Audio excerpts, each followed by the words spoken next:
is Anisia Katinskaia, and I'm doing my doctoral studies at the University of Helsinki Department of Computer Science.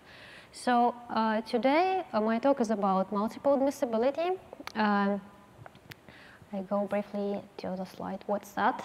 So multiple admissibility is a possibility of alternative grammatically and semantically correct answers in the same given context. So why do we care about that, and what is that? We care about this thing, about this problem, in the context of language learning. So in our group in University of Helsinki, we develop a system for language learning called Revita. So this is a research project, the main idea of which was revitalization of endangered languages in Finland. But now it offers more than 10 languages, around 14 languages, and our main focus is Russian and Finnish. So, and the main thing is that Revita generates automatically exercises for language learners based on the text material which learners upload to the system. So depending on their own interest, what they want to read, what they want to learn about. For example, if I like to read news, I upload news, and system generates exercises for me. So my focus is on language practice. So this is exercises where the user is supposed to insert the answer into the blank, and the system provides a base form of a word as a hint. So Revita automatically checks exercises too. And the problem is that the ground truth is a text material, so it expects only one answer as correct. But we want to make it smart, and we want to be able to accept several options which are valid grammatically and semantically. And this is important for us because we don't want to lose our learners. They use the system and on an everyday basis, and they prepare for the exams using it. And the more they know, the more the chance that they will insert something unexpected by our model. And what we can do with that? I will skip an example. You can see it on the slide because I will have to explain and translate a lot of things here. But the system collects all the data from our users. And we took like around 3,000 answers as like they were marked as not matching the original text, and we annotated them. And we found out like that for advanced users in our system, like 16% of answers were correct. So in 16% of cases, we gave the wrong feedback to our users. So, and this is a very frustrating thing, and they usually complain about that. And the more they know, the more they complain. And we don't want that to happen. So we want our system to be able to distinguish between grammatically correct and grammatically incorrect contexts. So, and we're annotating all those contexts. We found different types of them depending which, let's say, grammatical forms can be used in the sentences. And this is described in the paper. I will skip it also. I will give only one very, very short example. And like you can use different tenses of verbs in a sentence, and it still will be valid. So you can say, of course, the meaning will be different, but grammatically it will be correct. Like if you say, we were delayed with friends and returned home late, or we were delayed with friends and will return home late, but you cannot say other way around. You cannot use first future tense and then, let's say, past tense. So the system should be able to say what is right, what is wrong. And we used a supervised grammaticality judgment learning objective first. But the thing is that we don't have data for training. We just have like 7,000 answers labeled as incorrect. What we can do? We generated artificial data set by replacing a target word with a randomly chosen form from a paradigm of this word, and some other tricks what we've done. You can also ask me when I will present my poster. This was training data. For test data, we use a real data set collected from learners.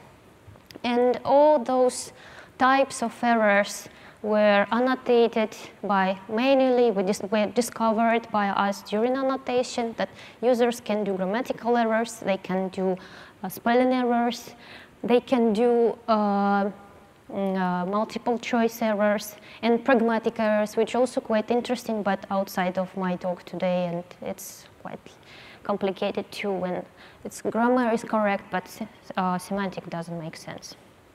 So we compared training data and test data and also data from advanced users for the sake of understanding what's going on in our data sets.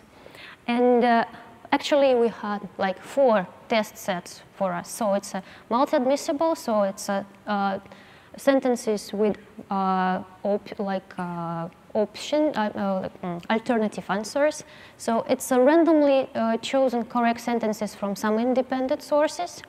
Sentences with grammatical errors and without grammatical errors, just to see how the model is able to distinguish between erroneous context and context without any errors, and also pragmatic errors just for interest. And we made an experiment. I will skip the description of the data, and trained very, very simple baseline model. It's just an encoder for the context, and we got the prediction. Skip that too. We got the prediction for every window. And what we have here, we have a very tiny size, like very tiny test sets to make any, let's say, conclusions here. But still, right now we are annotating more data. It takes a lot of time. It's a very expensive procedure. But still, we noticed that randomly correct sentences are easier for our model to be identified as correct than multi-admissible, which means that multi-admissible contexts are quite complicated from the point of grammatical point of view, from the point of view like that it's quite maybe rare constructions, but still possible constructions. And it works in predicting the difference between correct and incorrect errors, so it's a data set C. Well, pragmatic is just too tiny to say anything about. We also calculated results for every different type of multi-admissible constructions. And with those sizes of those data sets, it's quite complicated to give any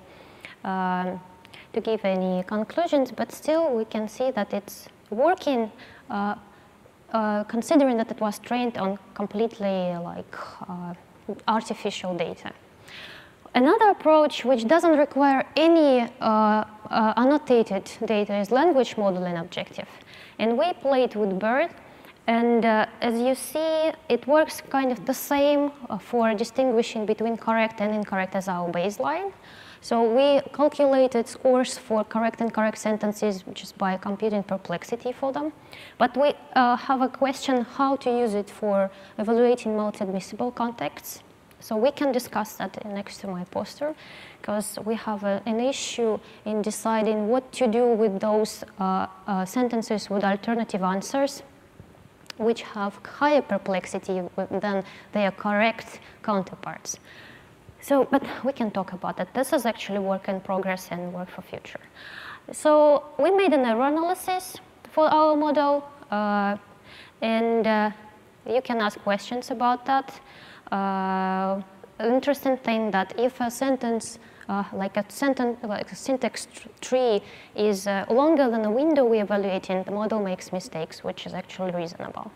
So in the future work for this multi-admissible problem is to work more on the using generalized language models and predicting correctness per word instead of predicting it per sentence, and training models on a multitask fashion, like predicting, for example, the following syntactical tags together with the grammatical correctness. And of course, extending the work to other languages we're interested in, like Finnish language.